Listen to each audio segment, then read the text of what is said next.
Well, Razorback fans, we know the Razorback basketball season came to an end just a few days ago, but I feel good about the future. And I'm going to tell you why here on today's Locked On Razorbacks podcast.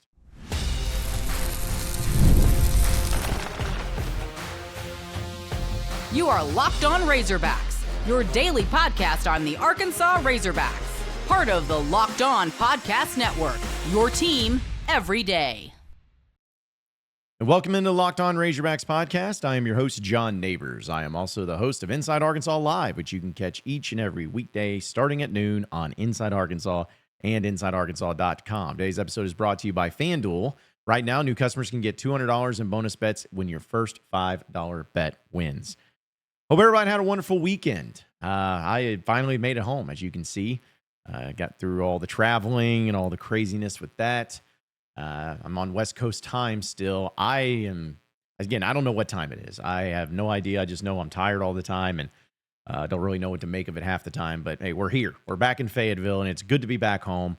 It's good to be back with all of you once again and kind of getting into the normal routine of everything. I'd much rather be in San Antonio covering the Final Four for Arkansas, but that's neither here nor there now, is it? But we'll talk a little bit about the Final Four as well as talk to Razorback baseball, or not to them, but about them, and the great things that they did over the weekend. But, you know, the last time we talked in the Locked On Razorbacks podcast was about Arkansas and Texas Tech and how Arkansas's season came to an end after blowing a 16-point lead. And most of you who listen to that podcast or watch that podcast, you probably could tell that I was not a happy camper. I was down bad, as they say. But it wasn't just because of that, per se. There was just many ways that it could have gone that I would much rather it gone. And to lose that way is just brutal. But, you know, when you have losses like that and you experience them, you start to look for the future kind of thing of like, okay, well, you can't do anything about it. The way the season ended. So how's it looking? What's the outlook like? And I'll tell you, folks, I mentioned it a little bit in the last podcast, but as time has gone on and the more I've seen and witnessed and heard and just kind of looked at all the situations that Arkansas finds themselves in, I can't tell you how encouraged I am that the Razorback basketball team, the Razorback basketball program, will be just as good, if not better, next year. That's not me being over the top dramatic. That's not me being optimistic for the sake of optimistic. It's just kind of true. And you got a lot of work to do in the portal. You know, you're losing out on a few players. I guess, because is it Casimir? Against Casimir Cash? One of the players that you had last year, he entered into the portal, which is no surprise, didn't really play at all this year for Arkansas. And I would bet dollars to donuts you're going to have a few players enter into the portal. We know that Nelly Davis and Jonas Adu have no more eligibility, but for the most part, everybody else can come back if they want to. And if they don't come back, they either go pro or they enter into the portal. So a lot of moving and shaking that's going to be going on with that. But I'm just going to give you a rundown of what my gut feeling is right now. Some of these things I may have heard. Some of these things may be maybe just me having an opinion on it and putting things together. But I'm going to tell you why I feel so great about the future. You have, in this particular case, a chance to return 2, but for sure 3 players, or at least 3 players, that could really make a difference in having that continuity from this past season to next season. I mentioned that you can have pretty much anybody that you wanted back for the most part, but there's only going to be certain players that you actually do want back, that Cal will want back. And there are other players that are going to move on. But right now, where I'm looking, I want Karter Knox back. That guy was awesome in the NCAA tournament as a true freshman. I mean, he played incredible, 20 points there against Texas Tech. He had some ups and downs, but the dude started essentially the entire season. And being a true freshman, being thrown into that role, and having to overcome so much, just like everybody with the team and, you know, the injuries and whatnot, you can't help but think how truly incredible and how truly impressive it was to see his growth. And I think he is a priority to get back, and I think he will for sure come back. I think he'll be back at Arkansas. Another player that I really like, and maybe is a little bit more far-fetched, but man, it'd be really nice if he could, would be DJ Wagner. I mean, he's one of those players that you almost forgot sometimes because of, other players having the story. This player was supposed to be good and they weren't, and they struggled, but then they came back. Or this player's injured. This player's this player's that. DJ never had really any of that. There's never really any times where that DJ just looked bad and was terrible and was hurting the team. There was never a time where he dealt with injury. There was never a time where you felt like, he's just in over his head or anything like that. He just went out there and played, and he did his thing. And I think it would be huge to have him back next year for leadership purposes, but also a guy with as many minutes as he's logged and the learning experiences has come around with, and especially since you'll have some really young guards coming in next year. Not 5-star, McDonald's All-Americans, by the way. It would be nice to have somebody who's that type of leader and could really help out some of the young guys and pushing them forward. I don't know if Wagner for sure is coming back because he was a bona fide 5-star player, one of the best, if not the best player coming out of the country when he was in high school. And so I don't know if he wants to spend 3 years in college, but maybe. And the other one is Trevin Brazile. Yes, Trevin Brazile. Yes, Trevin Brazile can actually come back for another season. And I hope he does. His play as the season went on and what it was in the NCAA tournament was incredible. I mean, he's a guy that was able to bring you so many minutes and to play so good offensively and defensively when it comes to the type of game that he plays. And the effort plays, the offensive rebounding that he was able to provide, he was just that spark guy, that boost of energy, the guy that just wanted to go out there and perform at a high level. He was it. And I am really happy for him. And I'm really happy that he was able to have that year. And I would be extremely happy if he came back for another season. And I believe 2 of those 3 guys I just mentioned will be back next season. I firmly believe that. Now, the rest of them we'll see. Some of them will go pro. I fully anticipate Boogie Flan to go pro. Big Z, does he transfer out? Billy Richmond, does he transfer out? It's possible. It's very possible. But you do that with the freshmen that you got coming in, and then you got some of the other players that you're going to be getting out of the portal, which right now it's kind of up in the air because there's still a lot of players that have not entered in the portal. There are players that have, but we don't know exactly what the situation is with them. But I did see late last night that I was actually got tagged in a story from Joe Tipton of On 3 where UCF transfer guard Keyshawn Hall. He has a Zoom call with Arkansas, I guess tomorrow, as well as LSU. He's 6'7" as a guard. He averaged 18.8 points and 7.1 rebounds this season. Yeah, not bad. I like that. A 6'7" guard, are you kidding me? An experienced guy. He's 6'7", 240. All right, now I know we can sit here and talk about his stats and everything, but you got a dude that's just built. Dude is built like a truck. And obviously you got the points to go along with it. And also doing it in the Big 12, because remember, UCF is in the Big 12. That would be a great addition, but we'll see. But the point is that you have to focus on the core guys that you want back, and you have to recognize the building, and you have to recognize, everything else. So let's just go on this assumption, folks. Let's just go on the assumption that John Calipari is going to have all of the resources at his disposal, which we know he will. There's not going to be a player that if they truly want, and they have to have, they're not going to get outbid by anybody. I mean, they're going to be set up that way. Players want to play for Cal, and Cal has everything he needs to make sure those players get compensated accordingly, if you know what I mean. So it's all set in stone for everything for Cal to be successful. But let me take it one step further, too. The SEC was great this season. We know it was. I mean, for crying out loud. You got 2 teams in the Final Four, which we'll talk about. Most teams ever in the NCAA tournament. Most teams ever to make it to the Sweet 16. All of those things. I think the SEC will be good again next season, for sure. I mean, you got really good coaches. But if you look at the teams around, there's so many of these teams that are losing everybody. Some of them will reload. Some of them are just, kind of built that way. But Auburn's going to be losing a ton. Bama's going to be losing a ton. A&M's losing a ton. I mean, you're talking about guys and teams that are going to truly have to reload. And if Arkansas was able to get those 3 players back that I just mentioned, there is a very, very, very high possibility that Arkansas will be the most experienced team in the SEC next year. And if they kill it in the portal, which we all know that they will, and we know that they got a great high school class coming in, there's a chance that they could, preseason-wise, be one of the favorites to win the SEC. Now, preseason doesn't matter. I get it. We all said that last year. I get it. But I'd rather be at least that team that's on paper that has the talent to go along with it than not, and then just hope that it all works out.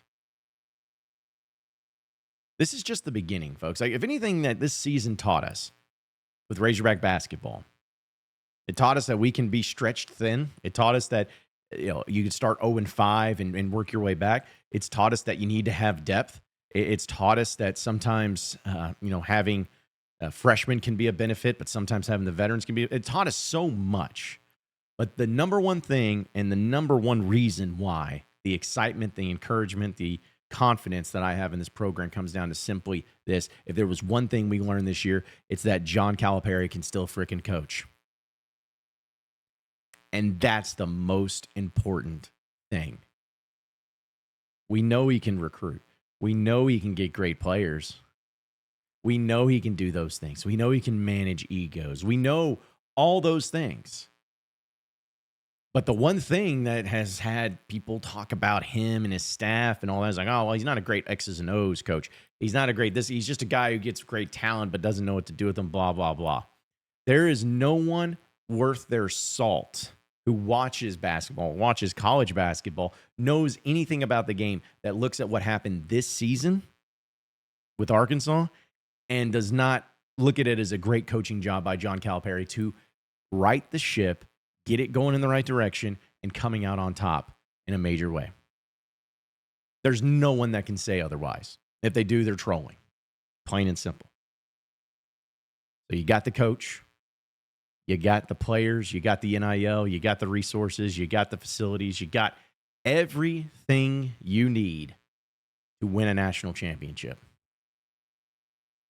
And this year may have been the toughest year that you have to go through. Hopefully it is. Hopefully this is the worst season that Arkansas has with John Calipari. But I feel really good about next season and the season after that. In fact, one would make an argument. I haven't felt this good about an upcoming season, about the potential of what the next few seasons holds in a long time. Maybe that's living in a moment, but that's just what I believe. Let's talk a little bit about the Final Four here on the other side of the break. So stay with us here on the Locked On Razorbacks podcast.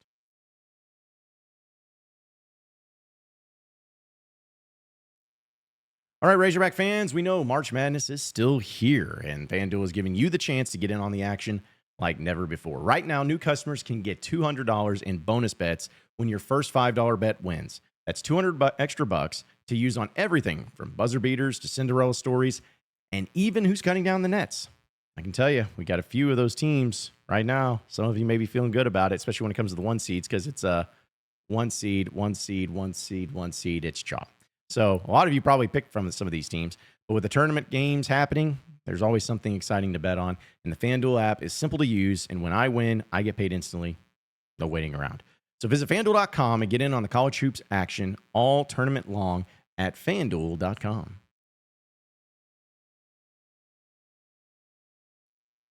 All right, so moving on into the next segment of the Locked On Razorbacks podcast. The Final Four has been set. Some of you probably stopped watching, which is a shame.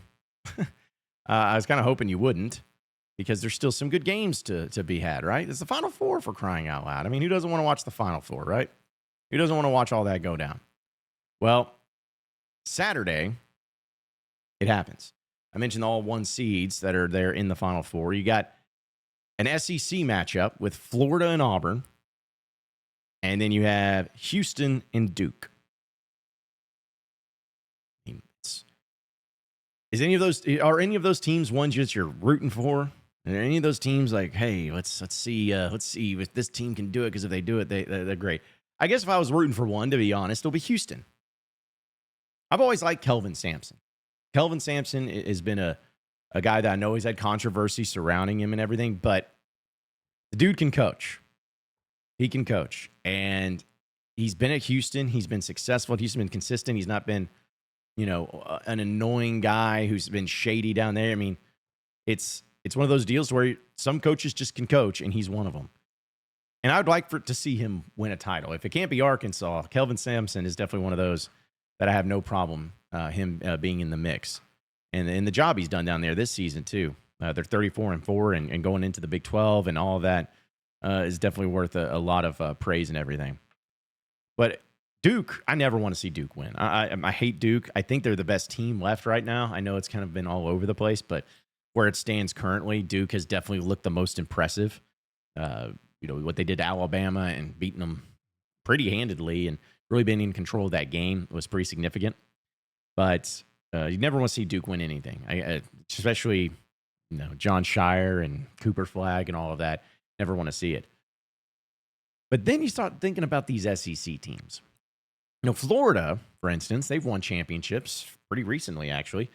In fact, of all the SEC teams, at least in the modern era, the only teams in the SEC to win national championships have been Arkansas, Kentucky, and Florida. Florida won back-to-back in 06 and 07. That was with Billy Donovan. And I'll be honest, I still to this day think Todd Golden has done phenomenal. I would never have guessed it, and I'll gladly be wrong or admit that I was wrong about that.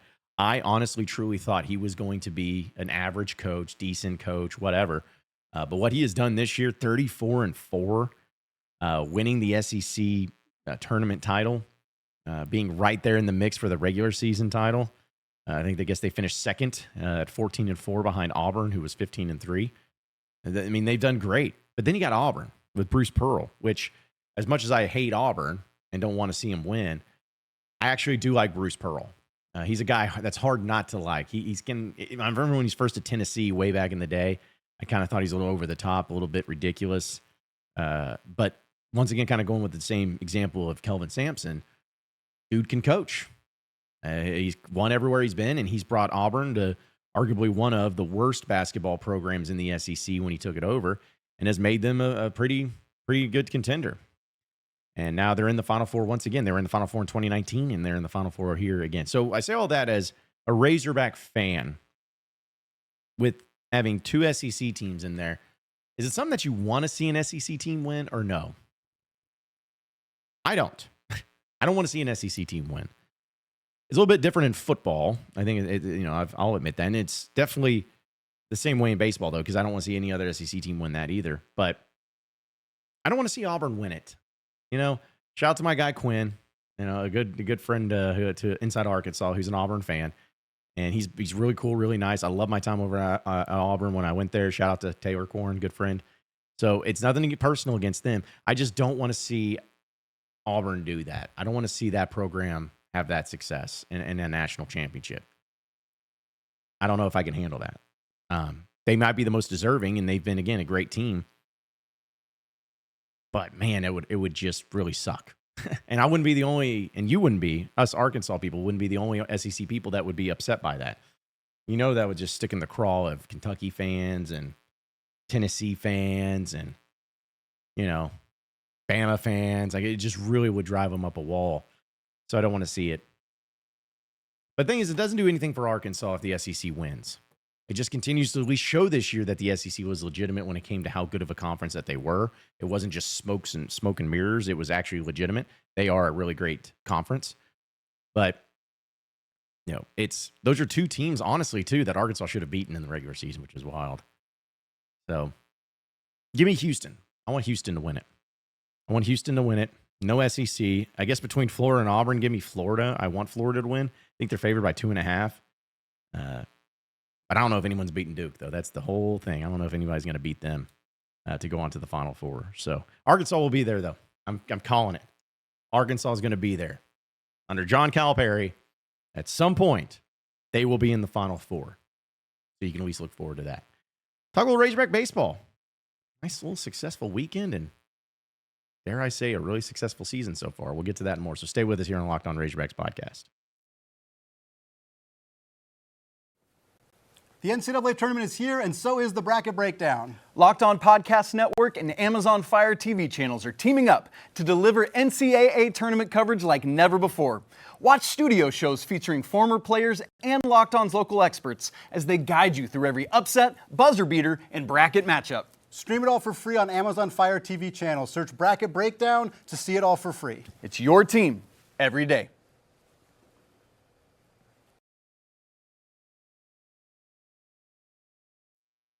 All right, so final segment here on the Locked On Razorbacks podcast. Shout out to the Razorback baseball team as they did a pretty easy thing over the weekend. Beat Vanderbilt, swept them in Nashville. It's the first time that Vanderbilt's been swept at home since 2002, and it's the first time that Arkansas has swept a Vanderbilt in Nashville since 1994, if I'm not mistaken, which is crazy. Man, what else happened in 1994? There's something great that spring.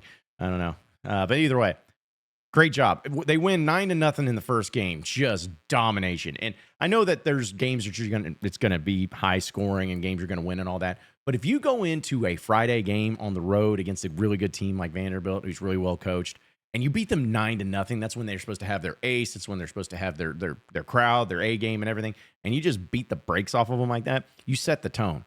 And Arkansas did. Now, Saturday got a little bit more dicey, but they took care of business and did win in 10 innings, 6-4. And then Sunday, yesterday's game, Arkansas was down in this one. It was 3-2. But then in the 8th inning, the floodgates opened up, and Arkansas just got after it. They just got after it. Timely hitting. Kojal, who is the former Vanderbilt Commodore, had a weekend, my man. I mean, that dude was all over the place. Charles Davalon had a great one too, but the offense was cooking, and the offense was doing some good, big things. And now they got the game in North Little Rock, against Grambling on Tuesday, and then they have a home series stand against Missouri, arguably the worst team in the SEC. What could go wrong there coming up? But the point is, Arkansas is sitting right now where it stands at 26-3, 8-1 in conference. 8-1 in conference. Their 3 losses come by the hands of a 1-run game down there in Arlington to Kansas State, 3-2. They lost to Ole Miss in game 1, 10-6 in the first game of SEC play. And then they lost that midweek game just this past week on a Tuesday in extra innings, 14-13 to Missouri State. Those are the 3 losses. And Ole Miss and Vanderbilt combined at home have 5 losses combined at home this season. And 4 of those losses, I guess 5 of those losses, was it all 5? Probably should have looked up the stat. But I had it actually here. But because I was about to say that didn't make sense. The point is that those teams have not lost really any home games. The only home games that they've lost has been to Arkansas. So very, very dominant so far for the Razorbacks and everything. And I just wanted to bring this up specifically because I tweeted this out, and I want to say it on here because I think it's very important when it comes to Razorback baseball. I know that the only thing that matters is postseason play. The only thing that matters is getting to Omaha. The only thing that matters is winning a title. I know. Arkansas, the past 2 seasons, has fallen well short of that expectation, especially being a national seed. I know. But folks, given what we know about this team so far, which that's all we can know, this team has the makings. Now, the problem has always been the hitting. The hitting has not been a problem this season, folks. Arkansas is carving up dudes. And they're doing it with timely hitting, not just with home runs. They're actually legitimately doing it with clutch hitting late in the games. I mean, that's what happened yesterday. And you have, at this point in time, where it stands, 6 players, 6 that are hitting over 300 on the season.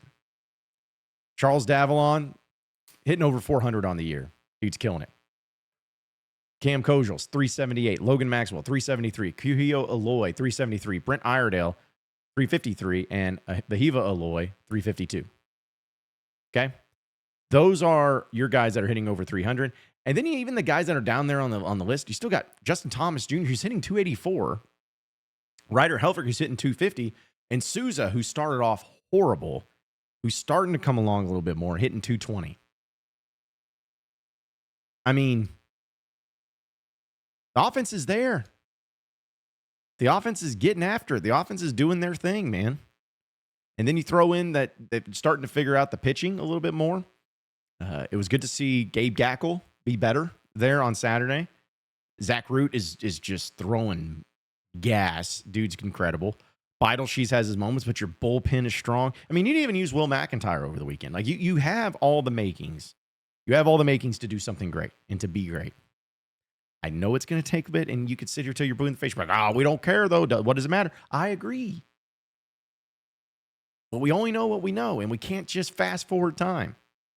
What the Hogs are doing right now on the baseball side of things and on the diamond, they're really good.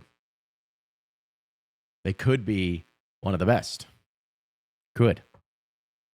But I'm loving what they're doing so far. I'm loving the swagger. I'm loving the play. Hopefully they can keep it up as the schedule continues to get difficult. But Arkansas is going to be one of those teams that's going to be hard to beat. That's for sure. Appreciate each and every one of you listening in and watching into the Locked On Razorbacks podcast. Be sure to like and subscribe to the podcast on iTunes or on Google Play. You can also get after me on Twitter at John Neighbors Show. For any questions, comments, concerns that you may have, we'll keep it going from there. Same podcast time, same podcast channel tomorrow afternoon. Have a great day, everybody. We'll see you then.